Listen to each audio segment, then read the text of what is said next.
حضرت سیدنا علی المرتضی شیر خدا کرم اللہ تعالی وجہہ الکریم فرماتے ہیں من ظن بک خیرا فصدق ظنہ، جو تیرے بارے میں اچھا گمان کرے تو اس کے گمان کو سچا ہی کر دے۔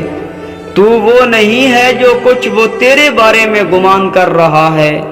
لوگ تجھے اچھا سمجھتے ہیں، تو اچھا نہیں ہے تو اچھا بن جا تاکہ لوگوں کا گمان ٹھیک ہو جائے۔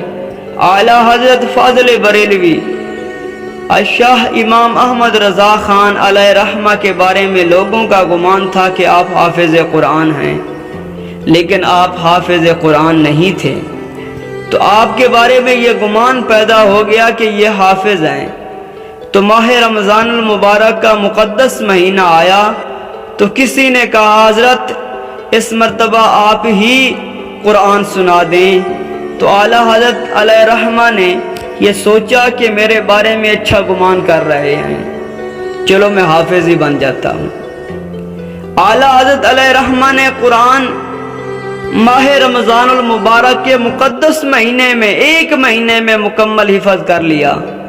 دن کو ایک سپارہ یاد کرتے، تراویح میں وہ سنا دیتے، جو لوگوں کا گمان تھا اس کے مطابق ہی ہو جاتے تھے۔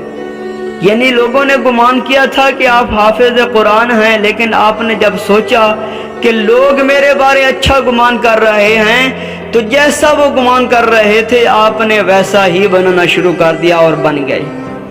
اچھے گمان کی کہانی سنیے، حدیث قدسی ہے۔